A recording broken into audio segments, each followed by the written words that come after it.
All right, what's going on, guys? Hi. It's been a minute. It has been a minute. But this is Fox and Miles, and so we're. This is Fox.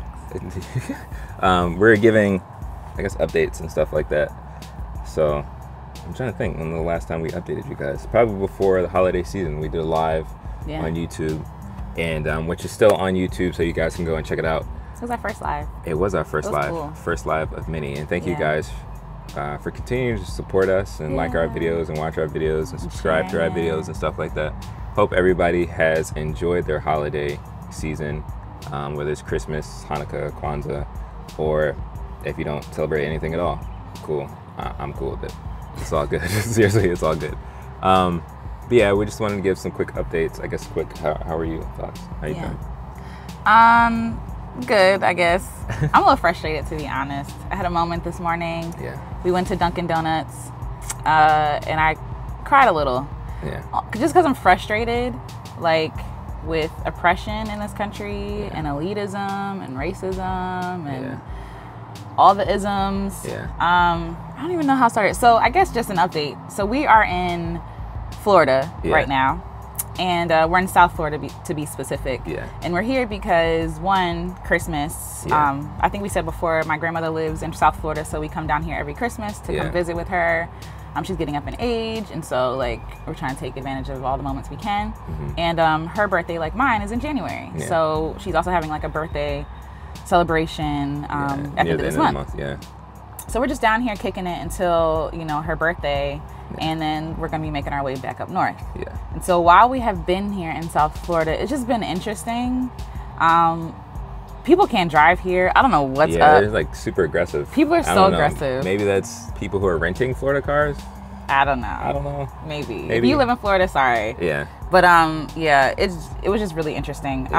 We stayed in Fort Myers. Actually for like 3 weeks. At a rest stop. At a rest stop, and the week prior to that, we stayed. We did Boondockers Welcome. We did Boondockers Welcome, which is, I guess, is a positive thing we can talk about before we continue this rant. We could probably do a whole episode on that. But there's this program, I guess. It's a membership that you sign up for, and it's called Boondockers Welcome. And so what it is that you pay I think it was like $50 or something like that for an annual fee. And what you do is you have access to people's homes. It sounds weird, but like there are individuals, driveways or whatever. There are these individuals who allow you to stay in their driveways or at their property for a certain amount of time, and it's free. After you pay the annual fee or whatever, you can stay anywhere for I think up to 5 days. So it's a free service. And you contact the individual or individuals that you're trying to stay with, and they let you know if it's okay or whatever, and you just book the time and you can go and park. And so we had a good time at our first Boondockers Welcome in Fort Myers. It was really cool. The couple was really nice, and it was just really cool. I've never been to Fort Myers before, but apparently they have panthers, they have wild boars, bears. They said like that morning a bear was trying to get into their outdoor fridge or something like that. We didn't see any animals. Thank God. But they're there because they live on this, I guess... It was like a preserve. Yeah. And so they also have cottonmouth snakes, rattlesnakes. And so she just casually, one of the hosts, which was the wife, she was like, if you've seen any of that stuff, just let us know and we'll shoot it. And I'm like, shoot it? I was saying, which is different from, I guess, when we come down for the holidays. In Fort Lauderdale. Yeah, Fort Lauderdale, which is like more, I guess, city-like, I guess. Or like Miami-ish. Mostly like the eastern side. Is very different. And then we went over there, and it's not like it was a whole lot of woods or something like that, but it was definitely, you can tell the vibe is different. Very different. Was very different. So now that we're over on the east side, you can definitely feel the difference. Much more rushing around, much more just building up. I had to report a cop last night. Just super aggressive. Just really aggressive cop. We were at the mall, and long story short, he was tailing us. He was running stop signs, and so I called it in. Because I'm like, how are you protecting the servant and you endangering people? But anyway. And it was a Sunday. Can you calm down? He had no lights on, no nothing, but whatever. It's just been interesting. So. So, I mean, Florida is nice. I mean, I don't know if I guess it's nice. So one of the reasons we wanted to come down outside of coming down for family and the holidays and stuff like that is to get away from the cold or whatever.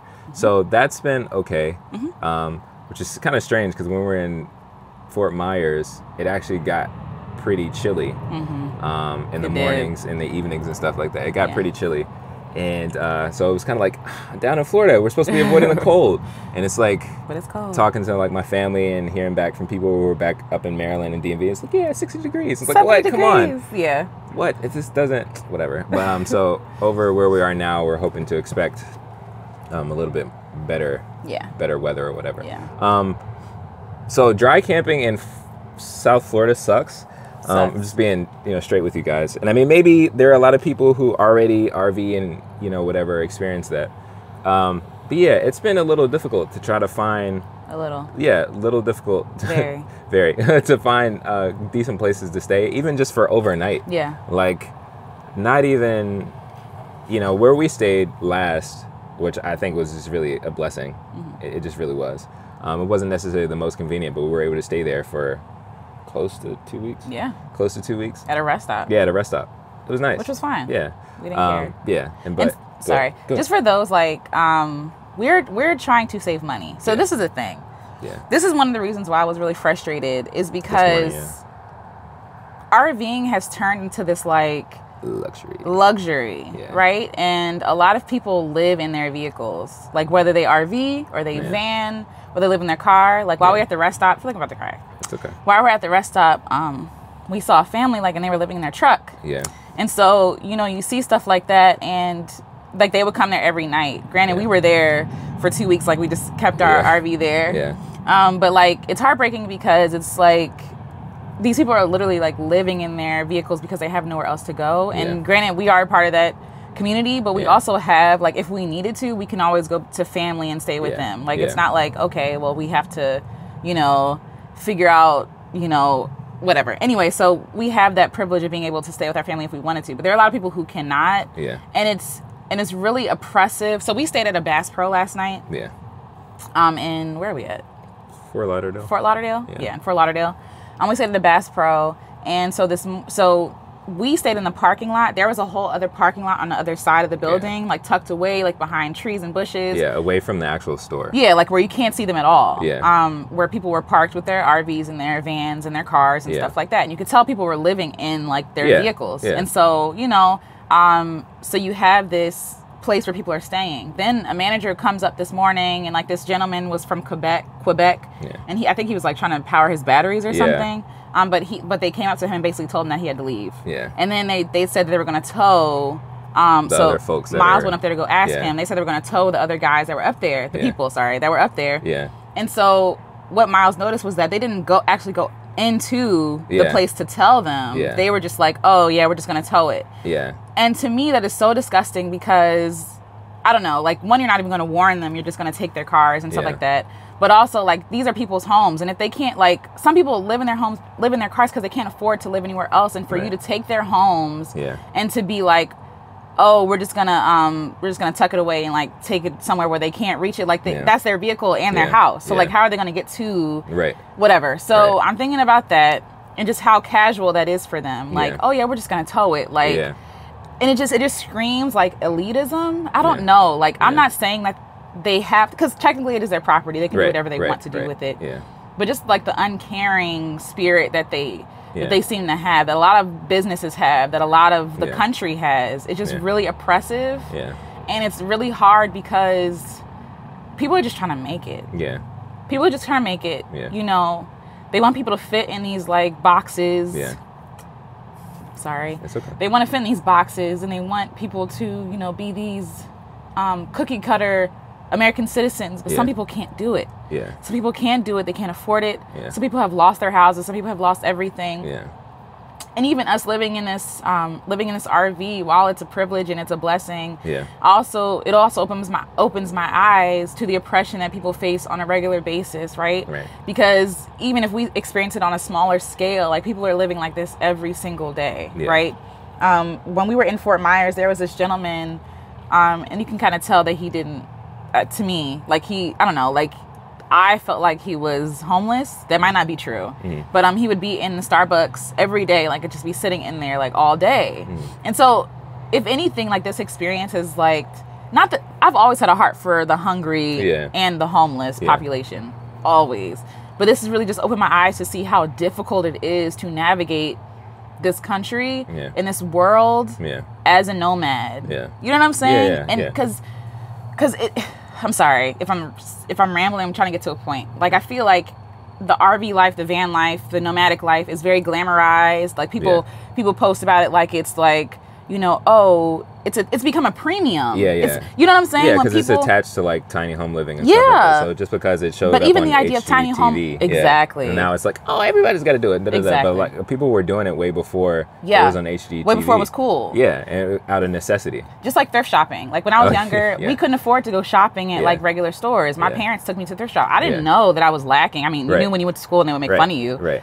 But now it's become like a premium. It's become this thing that like, oh, well, we can upcharge for it. My parents, we stayed at, when we used to RV when I was younger, we stayed at an RV park that my mom remembers, and she recommended it to us. And now it's like upward of like $40 a night or something. And she was shocked because even like considering inflation, they were not paying that much, whatever that much was back in the 90s to stay there that night. And so it's just really hard to... You know, like people look down on people who are nomadic. People look down on people who are homeless. People look down on people, even if they choose to live this lifestyle, right? But it's to me, it's a lot harder to maintain this American dream. Yeah. Oh yeah. You know what I'm saying?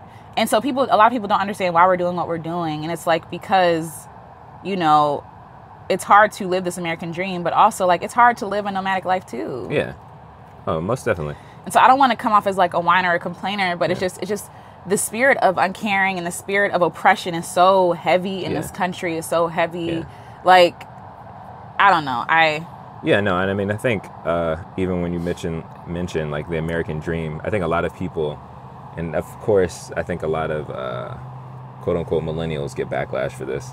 Is that this American dream that was set up for ideally maybe our grandparents, maybe not even, but like it's very, very difficult to pursue it. It almost seems like why even pursue this? What is a house with white picket fence, 2.5 kids and a dog?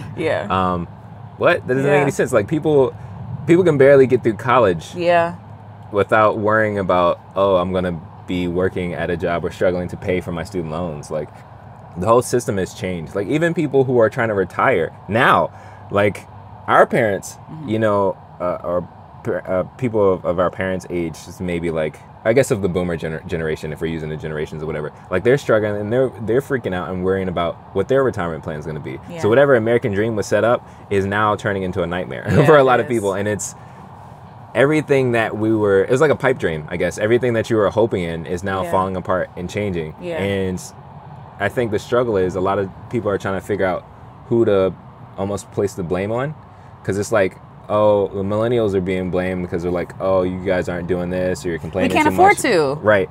And then, you know, we're pointing fingers at the boomers and stuff, and it's like everybody's pointing fingers all the way around. And of course, you know, depending on the conversation, who you talk to, the real finger should be pointed at a particular group of people. The evil institutions that are set in place. Because that's the thing. I don't blame the baby boomers. Like, they were sold a dream too. Like, and a lot of that dream is ending with them. This is a conversation I had with my mother recently. I'm just talking about retirement, this idea of retirement. For our generation, we probably won't have retirement. So we literally have to go out of our way to figure out, okay, how can I sustain myself when I become, you know, if God grants us these many years, when I become a senior citizen, whatever that means. If I want to retire, as in not have to work, but working because I want to. You know what I'm saying? There's, and even now, like, you see it. Like, there are 80-year-olds working at Walmart, and I know they don't want to be there. Like, you know what I'm saying? This whole system is so oppressive, and it's really, honestly, y'all, I'm thinking about moving out the country. I just am. I'm just really tired. And I don't know if it's because I'm just emotional right now, and like, you know, lady days are nigh. You know what I'm saying? I might be PMSing. But like, I just feel it. I just feel so heavy. I feel like, you know, people are trying so hard just to make do. People are stressed out trying to make do. And then and then in the process killing themselves to try to maintain this lifestyle or some sort of security. And the thing is, like, even as a Christian, I know my security does not come from government. It does not come from anything I can do.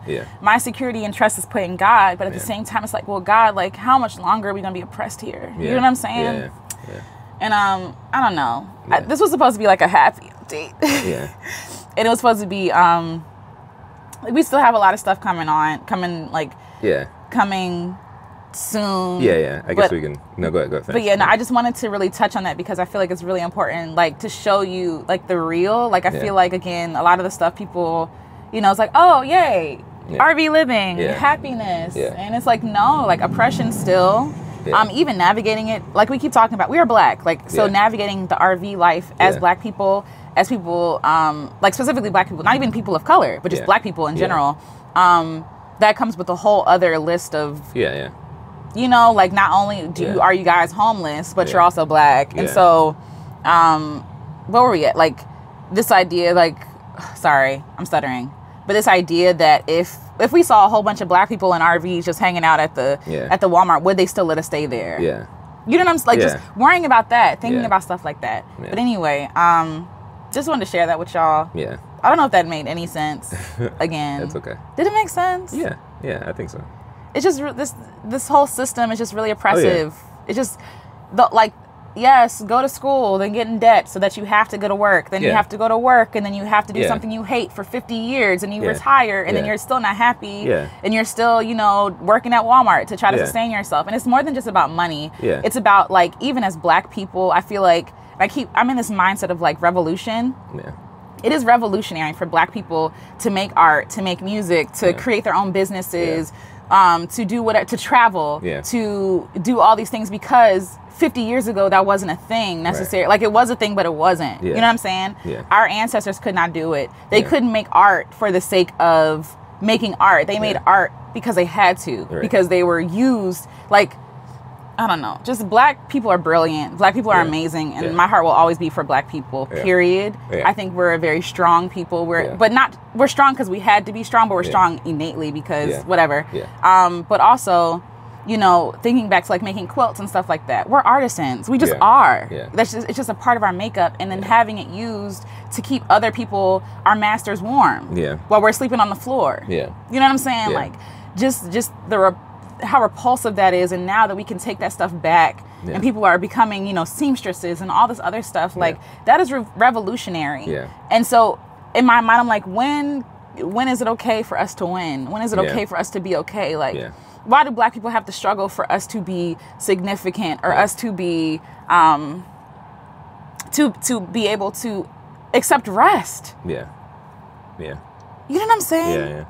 So anyway, it's this whole mindset I've just been in recently. Just wanted to share that with y'all before we get started with the updates. Sorry. No, I mean, odd transition. No, I don't think you have to apologize for that. I mean, it's true, and I'm sure we have viewers and of the like that can understand where you're coming from and where we're coming from. So, because it's not just an RV problem; it's just a problem in general. Like, even if people aren't RVing, like, exactly, oppression is everywhere. You can talk about gentrification, like, it can be anything. It really doesn't matter. And I mean, it can. You know, we're specifically talking about Black people and a Black experience because we are Black. And but we know this country has been impacting and affecting lots of people of all colors and whatever, and creeds or whatever. Other countries. So, like, it's a bigger thing, and maybe we'll talk about that on one of the other things that we're going to be updating you about. So it's 2020. It's 2020. It's 2020. Happy New Year to everybody and stuff like that. Hopefully you guys are excited about 2020. Whatever reason that you have to be excited about it. I don't know.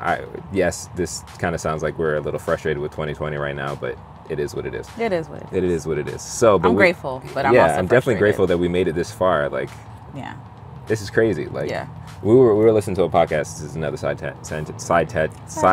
tangent. We were listening to a podcast. Shout out to Across the Intersection. Yay! And they were doing a recap on the last decade that we're in. So the teens or whatever. And they were running through a list of all these crazy things that happened. So, like, you mentioned, like, Occupy Wall Street, things like that, the Me Too movement and things like that. Another thing that I remembered, and I think we were talking about this the other day, is, like, was it 2012? The world was supposed to end. I don't know if anybody remembers that, but in 2012, the world was supposed to end. I was in college supposed to driving around because the Mayan calendar had wrapped up or whatever. So seeing 2020 is kind of exciting, and I'm sure there are a lot of other people who are older than us, like maybe our parents or older siblings or whatever. Like, people have been predicting the end of the world for a long time. And so I'm grateful to make it to 2020. Yeah. You know what I'm saying? Because it's twice, actually. 2000. Y2K, the world was supposed to end. Like, everything was supposed to blow up. So twice, our world and our lives have supposed to have come to a dramatic, chaotic end. We're still here. And thank God that we're still here, looking beautiful and great. Starting 2020 off right, living. But anyway, so quickly, the updates that we have. So we are planning on continuing to produce more content for you guys as we are continuing on our journey, figuring this thing out called life. And again, you know, this is our adventures. Yeah, we spent the greater half of December and even up till now planning and try to figure out what we want to do this year. But go ahead. Yeah, so we're planning on putting out podcasts for you guys. The Adventures podcast of Fox and Miles and the podcast, the Black RVer podcast. We're planning on putting out two separate ones. Two separate podcasts. The Black RVers podcast, honestly, is probably just going to be like an audio experience of the videos we put out. Yeah. And the Fox and Miles podcast is just more of us, like talking about things like how we talked about today. This is actually like a mashup. This is a mashup. Yeah, because this is like we're actually going to be talking about like things that are important to us, like current events, trending topics, but also like just blackness. Navigating the world as, I guess, just millennial, whatever. You know, black people, and just talking about things we want to talk about. Exactly, excuse me. And then we're also going to be producing more marriage and all that other stuff. We have talked about a lot on it already. There's already some episodes you want to check out. So definitely you can go back. I guess you can catch the first season of our podcast. It was under an older name. No one knows what they're doing. So we're changing the name and transitioning into season 2. Yeah. So podcasts are coming. We're gonna have more YouTube videos coming. Yay. We're also planning on doing lives with you guys once a month. So if you have questions and things, we'll have stuff to talk about. But if you have questions that you want to ask us and just interact with us and chat with us, it's gonna be the third Sunday right now. It'll be the third Sunday at 3 p.m. Third Sunday of the month. At 3 p.m. Yeah. So we'll 3-3. Yeah. So we'll put out information and stuff on YouTube or whatever, so that you can find it. What else?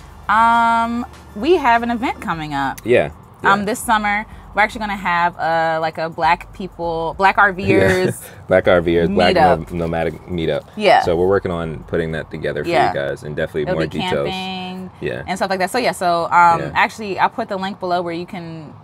We're talking about in the Facebook group. We've already voted on like what weekend we want to do. Yeah. But also the link to the email where you can sign up to get updates and stuff like that. So you can be a part of it as well. Yeah. Will be in the description as well. Yeah, so please sign up for that. Yeah. What else? Oh my gosh, we should have had a piece of paper with us. That's okay. What else? So we have the podcast, we have the videos, we have the lives. We're also working on different kinds of content. We're looking to collaborate more this year. We're looking forward to hopefully interviewing a few other Black RVers, even if they might not have what do you call it? Yeah, so channels, black nomads too. So just so people get like a wide scope, a wide view of RVing as a Black person in America for different people with different focuses, different beliefs, different purposes. Yeah, and journeys and stuff like that. What else? Oh yeah, also we're gonna share more art with you. So I got a few requests from people to start sharing my music and my photography with you guys. So on Mondays I'm gonna start sharing like links from my YouTube page, and I'll put the link below. I'm trying to grow it, but whatever. To my music YouTube page, and I also share portraits, like photographs, from places that we've been and things that we've seen and stuff like that. So Fox has a lot of good stuff coming for you guys. Definitely. So she's got an album or a project coming out. I'm working on a project. Yes. We've just mixed it. That's another update. Mixed and mastered. So mixed and mastered. It's supposed to come out at the end of this month. January 26th. January 26th. My birthday. Yes, on her birthday. On my birthday. So January 26th, I'll put the link there so that you all, if you want to pre-order it, you can. I'll put the link there. There's a lot of stuff going on. Yes. But we really needed a break. I think just to really like refocus and figure out like why we're doing this, what we're doing this for, who we're doing this for. Because it's really tempting, I think, and you know, even with the idea of like people of color, like that idea, like I feel like people of color, we were listening to a podcast and they were saying that it kind of flattens the experience of because they're different people groups in the world, and it's like, okay, like, and we're not trying to necessarily exclude people, but I can only speak about my experience as a black woman, right? So like, and I don't mean for it to come off as like, oh yeah, black. No, but yes, black. I feel like, you know, for so many years, another random whatever. For so many years, you know, black people couldn't be proud to be black. Like it was something to be ashamed of. But we have always had black pride, and I don't feel like I have to quiet that pride down for the sake of hurting people's feelings. I'm not trying to hurt people's feelings. Take pride in who you are too, right? Exactly. But yeah, I really wanted this experience to be for black people because we don't have a lot of things. You know, but there are black people out here who have been doing it. You know?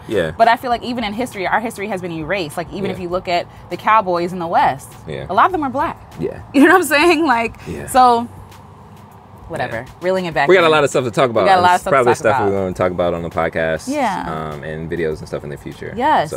So if you have any recommendations for people to interview, to collaborate with, that we can, if you want to collaborate with us, let us know. Hit us up. Email us at foxnmiles@gmail.com, and that's FOXN as in Nancy. I should change it to Fox and, right? Because that doesn't make sense. It's all right. If I change it, I'll do that later. But yeah, foxnmiles@gmail.com.